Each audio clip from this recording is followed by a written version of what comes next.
प्यार की हुई जीत।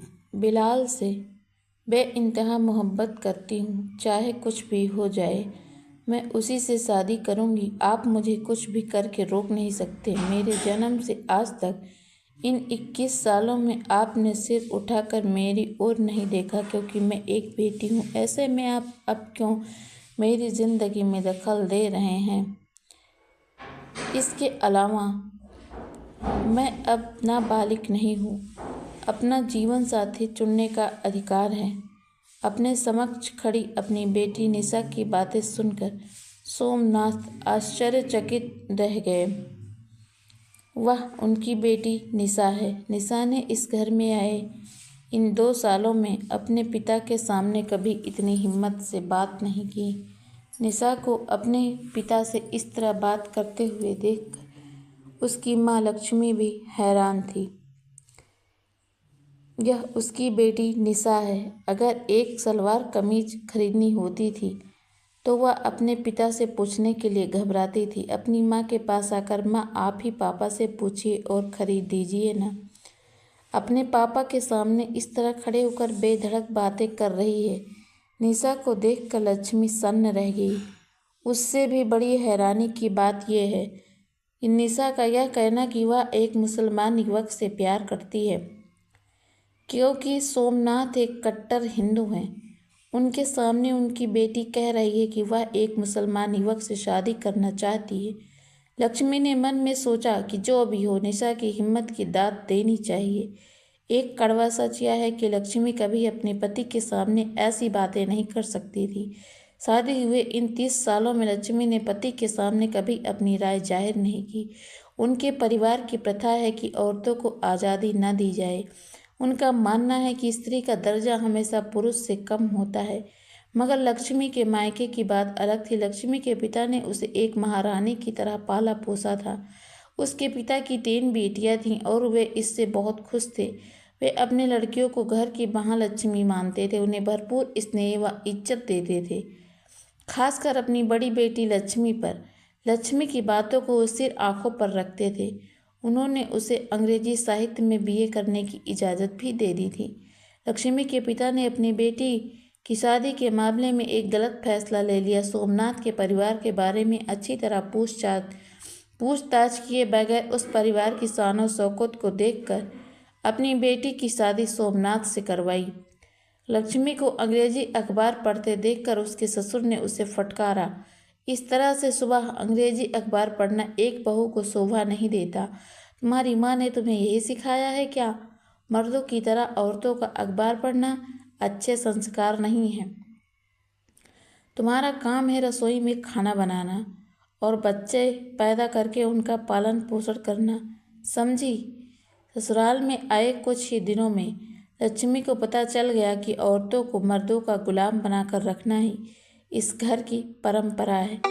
लक्ष्मी ने अपने आप को बदलने की कोशिश की। समय आया जब लक्ष्मी अपने पहले बच्चे की मां बनने वाली थी। तब डॉक्टर ने यह खबर सुनाई तो लक्ष्मी बेहद खुश हुई। उसने खुशी से अपने पति सोमनाथ को यह समाचार सुनाया तो उन्होंने कहा, सुनो, अगर लड़का पैदा हुआ तो उसे लेकर इस घर में आना, लड़की पैदा हुई तो उसे अपने मायके में छोड़कर आना। लड़का खानदान को आगे बढ़ाता है। यह सुनते ही लक्ष्मी सन्न रह गई। वह सोच भी नहीं सकती थी कि कोई आदमी अपनी पहली संतान के बारे में ऐसा भी सोच सकता है। लक्ष्मी ने एक लड़के को जन्म दिया। उसके बाद लक्ष्मी की इज्जत इस घर में और बढ़ गई। इसका कारण यह था कि लक्ष्मी की दोनों जेठानियां अपनी पहली संतान लड़की होने के कारण उन्हें अपने मायकों में ही छोड़कर आई थी। ससुर ने उसे एक कीमती गहना तोहफे में दिया। उसके 2 वर्षों बाद जब लक्ष्मी का दूसरा लड़का पैदा हुआ, तब से सोमनाथ अपना सीना चौड़ा करते हुए घूमते थे। लक्ष्मी के कई बार मना करने के बावजूद उनके दोनों बेटों संदीप और सुदीप को उसके पति और ससुर ने लाड प्यार देकर बिगाड़ दिया। शेर हैं मेरे बच्चे, उन्हें पढ़ने की कोई ज़रूरत नहीं, कुछ भी करके ज़िंदगी में सफल हो जाएंगे, कहकर लक्ष्मी के दोनों बेटों को पूरी तरह बिगाड़ दिया सोमनाथ ने। तीसरी बार गर्भवती हुई लक्ष्मी। सोमनाथ तो बड़े गरूर से कहता रहा, यह भी बेटा ही होगा। सोमनाथ की इस बेवकूफ़ी को देखकर लक्ष्मी को समझ में ही नहीं आया कि वह रोए या हंसे।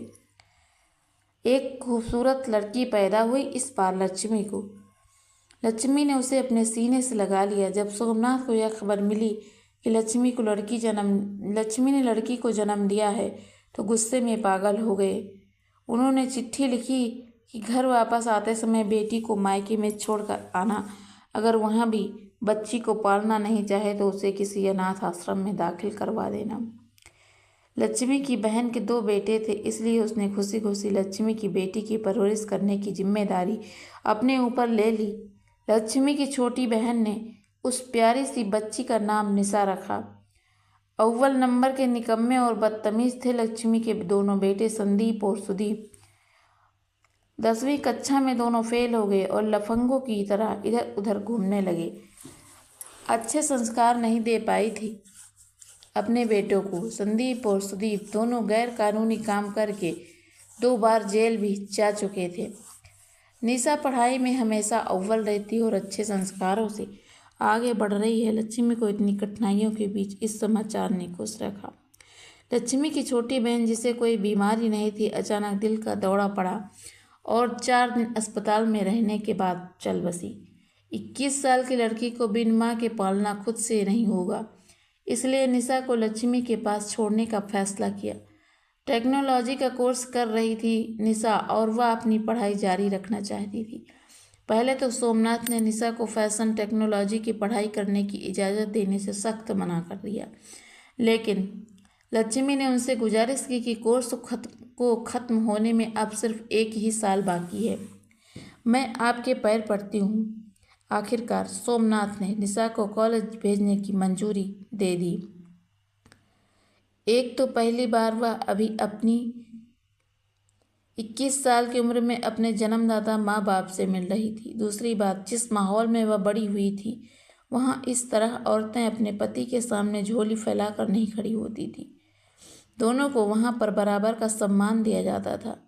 लक्ष्मी ने भी अपनी बेटी के प्रति अपना प्यार नहीं जताया। उसके मन में एक ही विचार था कि पढ़ाई खत्म होते ही निशा का ब्याह एक ऐसे घर में हो जाए जहाँ औरतों की इज्जत हो। बेटी की शादी में पिता की उपस्थिति जरूरी है, इसलिए लक्ष्मी अपने पति से अपनी बेटी के बारे में कोई भी बहस नहीं करना चाहती थी। सोमनाथ की हर बात मानती थी। सोमनाथ की देखा देखी उनके दोनों बेटे भी औरतों की इज्जत नहीं करते थे।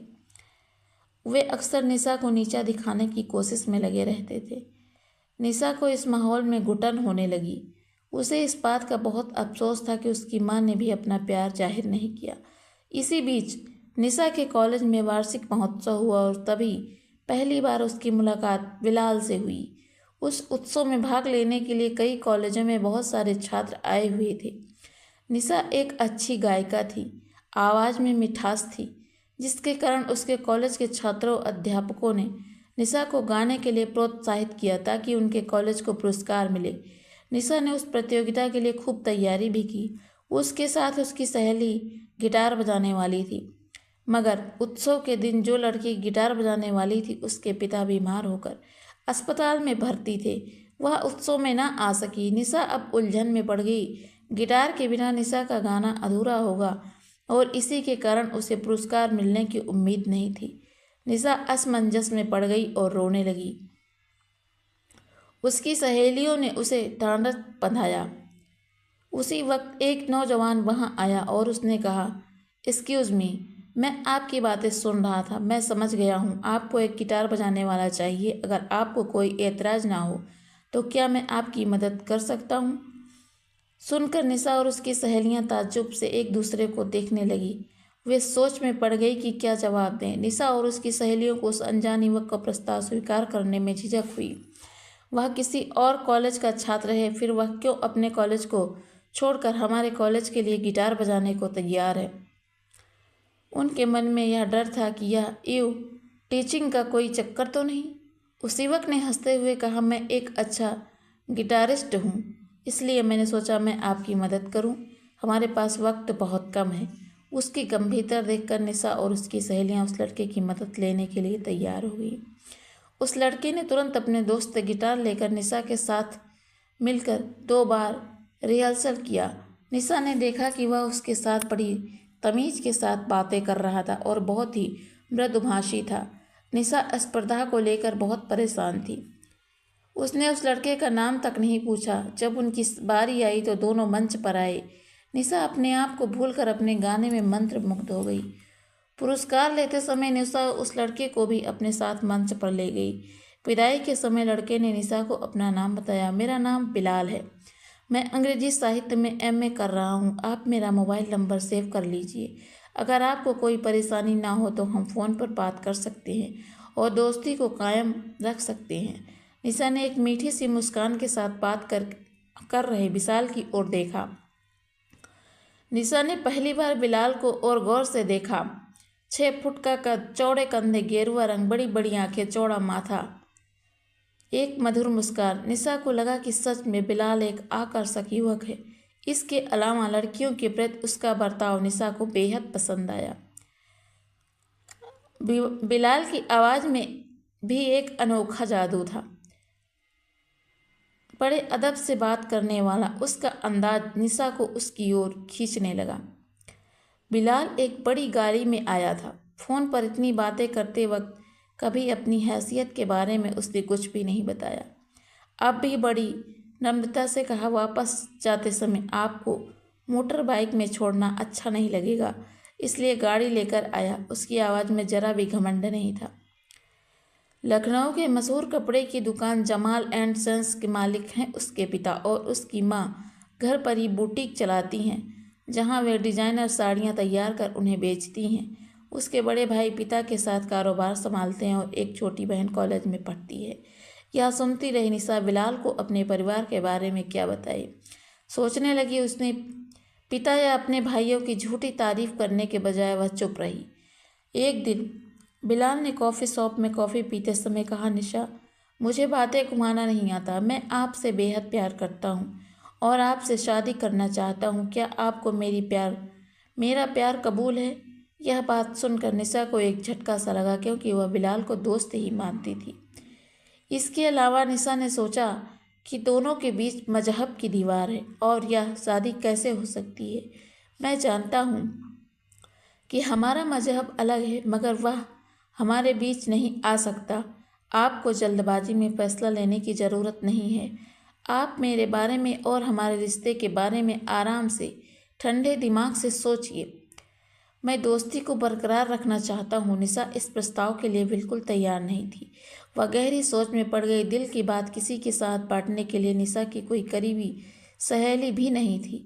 निशा ने सोचा कि अगर उसके पिता ने उसकी शादी करवाई तो वे ज़रूर एक ऐसे लड़के व परिवार को ढूंढ निकालेंगे जो औरत को इंसान नहीं मानते। उससे भी नहीं पूछेंगे कि वह लड़का उसे पसंद है या नहीं।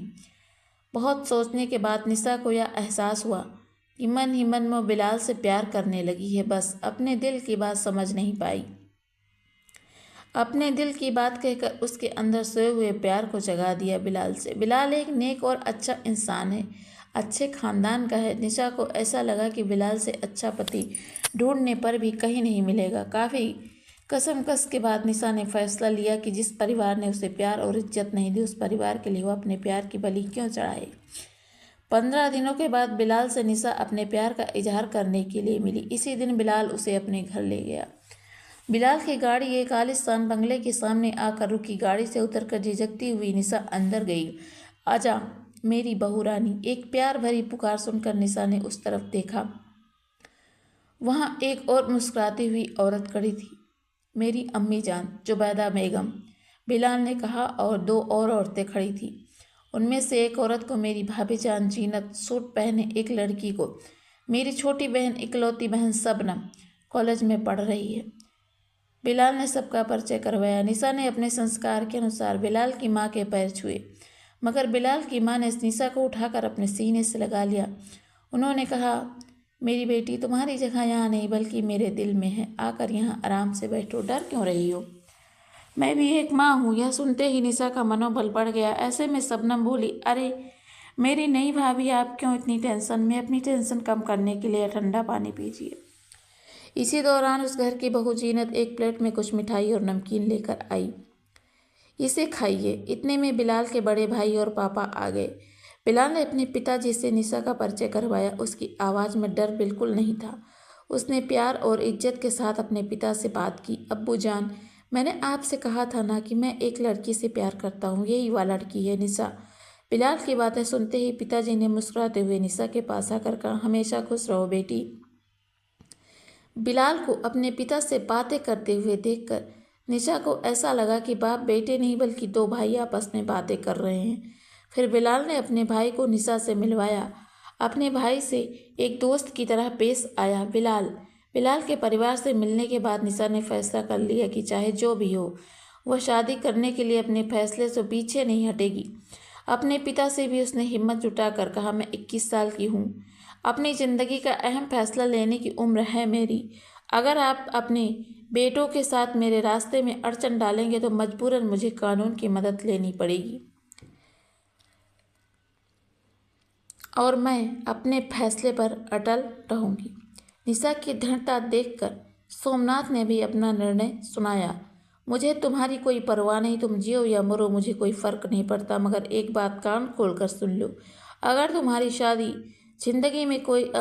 शादीशुदा जिंदगी में कोई समस्या आए तो मायका समझकर इस घर में कदम रखने के बारे में सोचना भी मत। सोमनाथ ने एक बाप की तरह नहीं बल्कि किसी दुश्मन की तरह निशा के साथ व्यवहार किया। बिलाल और निशा की शादी हुए लगभग 2 महीने बीत गए। शादी के दिन निशा ने बिलाल से कहा, बिलाल, यह मेरी ज़िंदगी का बहुत बड़ा फैसला है।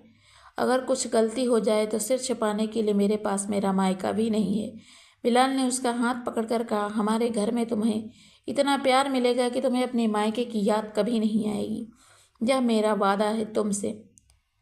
बिलाल के घर वाले उन दोनों की शादी इस्लामिक तौर तरीकों से करेंगे, मगर शादी के 2 दिन पहले ही बिलाल के माँ और पापा ने निशा से इसके बारे में बात की। उन्होंने कहा, तुमने मेरे बेटे से प्यार किया, शादी भी करने वाली हो, इस वजह से तुम्हारे ऊपर हम अपना मजहब नहीं थोपना चाहते। दबाव में पड़कर एक मजहब को कोई अपना नहीं सकता, इसलिए अब तुम दोनों की कानूनी तौर से कोर्ट मैरिज करवा देंगे। तुम हमारे साथ रहकर हमारे मजहब और रीति रिवाज को जान लो। जब तुम्हारा मन पूरी तरह से इस्लाम को कबूल करना चाहे तब तुम अपना मजहब बदलना। सुनते ही निशा को राहत मिली। उसने अपनी सास को गले लगा लिया। निशा को ऐसा लगा कि उस घर के कोने कोने में प्यार ही प्यार है। कोई भी किसी से बुरा सलूक नहीं करता, ऊंची आवाज़ में भी कोई बात नहीं बोलता। खासकर अपनी सास के प्यार से वह फूली न समाई। बिलाल की माँ अपने दोनों बहुओं को अपनी बेटी की तरह प्यार और सम्मान देती थी। बिलाल की माँ को सिलाई कढ़ाई ज़्यादा दिलचस्पी थी। वे उस बंगले के बाहर वाले एक बड़े कमरे में अपनी डिजाइनर साड़ियों का बुटीक चला रही थी। निशा ने फैशन डिजाइनिंग का कोर्स किया था, इसलिए वह भी अपनी सास के साथ साड़ियाँ तैयार करने लगी। बुटीक में जाकर वहाँ भी काम संभालने लगी। एक दिन अपनी सास के साथ बैठी निशा बुटीक में, उस वक्त एक छोटा सा पत्थर आकर उसके पत्थर से बुटीक का एक शीशा टूट गया। सास बहू हैरान हो गई। इतने में और भी सारे पत्थर आकर गिरे। दोनों ने बाहर आकर देखा तो वहाँ निशा के दोनों भाई खड़े थे। उन्हें देखते ही निशा को यह आभास हुआ कि यह हरकत उन दोनों की ही है। इस हरकत से निशा को बहुत शर्मिंदगी महसूस हुई। इसके बाद निशा के दोनों भाई सड़क पर खड़े होकर बहन को गाली देने लगे। बेशरम कहीं की, ऐसा कहकर निशा के भाई निशा का अपमान करने लगे। यह सुनकर निशा शर्म से पानी पानी हो गई। निशा अपना सिर पकड़कर बैठ गई। निशा इस सोच में पड़ गई कि इस मामले को कैसे सुलझाए। उसके भाई लखनऊ शहर के बहुत बड़े गुंडे हैं और 2-3 बार जेल की हवा भी खा चुके हैं। उन्हें जेल से छुड़वाया पिताजी ने, और जब निशा की माँ ने कुछ पूछने की कोशिश की, सोमनाथ ने बात काट दी। तुम औरत हो, यह मामला मर्दों का है और मेरे बेटों ने मर्दों जैसा काम किया। तुम बीच में मत बोलो। लक्ष्मी को चुप करा दिया। आज उन दोनों भाइयों ने निशा के ससुराल वालों के सामने आकर अपनी गुंडागर्दी दिखाई। इतने में 4-5 छोटे छोटे पत्थर आकर गिरे। उसमें से एक पत्थर निशा की सास के माथे पर लगा। उन्हें चोट लग गई। घर आकर निशा ने अपनी सास की चोट पर मरहम लगाया। इस दुर्घटना की खबर मिलते ही बिलाल के अब्बूजान घर लौट आए।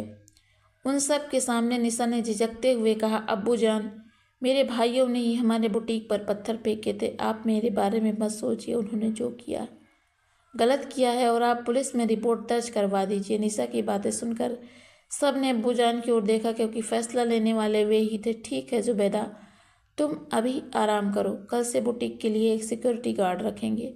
तुम दोनों औरतें अकेले में ऐसी हालत नहीं संभाल पाओगी, इसलिए एक गार्ड की ज़रूरत है। उनकी बातों से यह स्पष्ट था कि मामले को पुलिस तक ले जाना नहीं चाहते, मगर निशा ने उनके पास जाकर सहम कर कहा, अब्बू जान, मैं आपसे निवेदन करती हूँ, आप मेरे भाइयों को माफ़ मत कीजिए।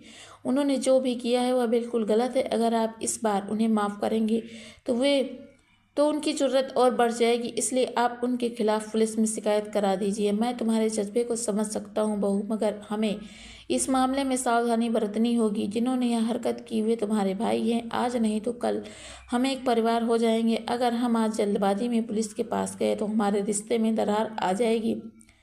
हमें सब्र से काम लेना चाहिए। उन दोनों को एक न एक दिन अपनी गलती का एहसास होगा।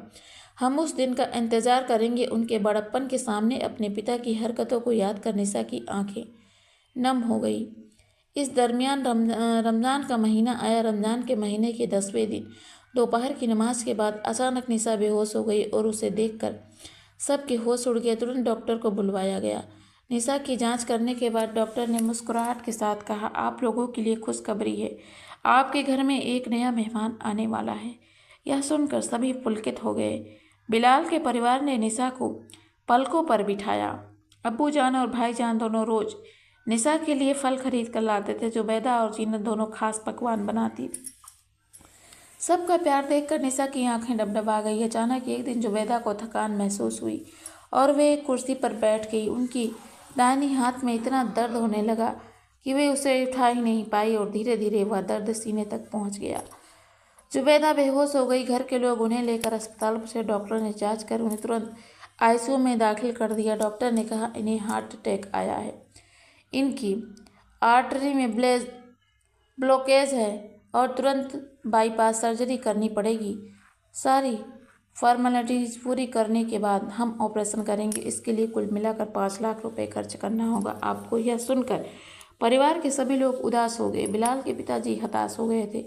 शादी हुए इतने सालों में अपनी बीवी को ऐसी हालत में पहली बार देख रहे हैं और वे उसे बर्दाश्त नहीं कर सके। बच्चों ने पहली बार अपने अब्बूजान की आंखों में आंसू छलकते हुए देखे। बिलाल के अब्बूजान के पास इस वक्त इतने रुपए नहीं थे। उन्होंने अपने दोनों बेटों के लिए लखनऊ की मीर मार्केट में अलग अलग दुकान खोलने के लिए अपनी सारी बचत उसमें लगा दी थी। उनकी मजबूरी देखकर निशा ने कहा, अब्बूजान, आपने हमारी बुटीक की कमाई को कभी भी नहीं मांगा। अब हमारे पास 10 लाख रुपए हैं और आप बेफिक्र रहिए। अम्मीजान का ऑपरेशन बिना किसी परेशानी के साथ हो जाएगा। सभी अस्पताल में अम्मीजान के पास थे। उस समय निशा के मोबाइल की घंटी बजी। उसकी माँ का फ़ोन था। शादी होने के बाद माँ ने एक बार भी फ़ोन नहीं किया था। अब क्यों फ़ोन कर रही है? सोचते हुए निशा ने हेलो कहा था। दूसरी तरफ से उसकी माँ की हड़बड़ाई आवाज़ सुनाई दी। निशा, तुम्हारी मदद चाहिए। तुम्हारे भाइयों को पुलिस पकड़ कर ले गई है और उन्हें जमानत पर छुड़वाने के लिए 5 लाख रुपए चाहिए। सुनते ही निशा के क्रोध की सीमा नहीं रही। औपचारिकता के लिए भी माँ ने यह नहीं पूछा कि तुम कैसी हो, मगर अपना अधिकार जताते हुए अपने नालायक बेटों के लिए रुपए मांग रही है। वह गुस्से में बोली, किस हक से आप मुझसे इतने रुपए मांग रही हैं? आप लोगों ने दर्द के सिवा क्या दिया है मुझे, और मुझसे मदद मांगने में आपको लज्जा नहीं आई? ऐसा कहते हुए निशा ने गुस्से में तमतमाते हुए फ़ोन काट दिया। अब्बू जान यह सब सुन रहे थे। 5 दिनों के बाद जुबैदा घर वापस आ गई। दोनों बहुओं ने अपनी सास की खूब देखभाल की। दूसरे दिन सुबह ही अब्बू जान कहीं बाहर जाने की तैयारी करने लगे। सबने सोचा कि शायद वे अपनी दुकान पर जा रहे हैं।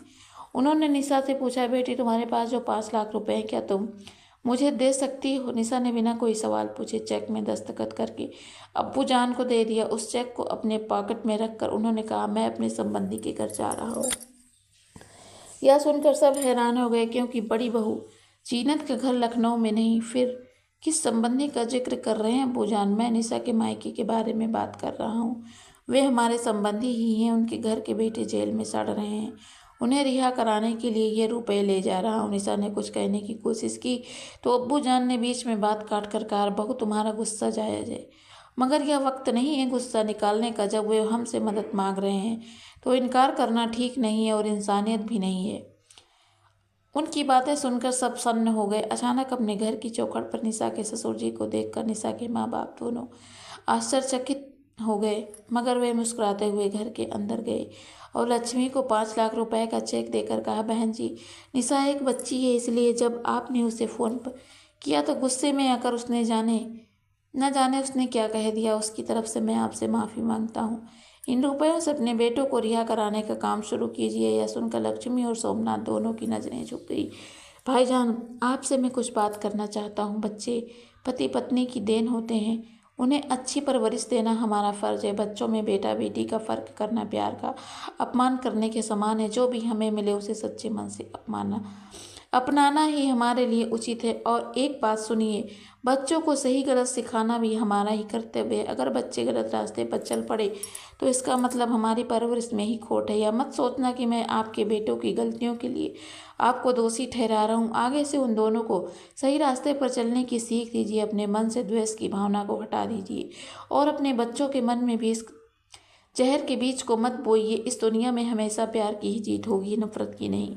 उनकी बातें सुनकर जिंदगी में पहली बार सोमनाथ का अभिमान टूट गया और फूट फूट कर रोने लगे। आगे बढ़कर जमाल साहब ने सोमनाथ को गले लगाया और वहाँ हुई प्यार की जीत।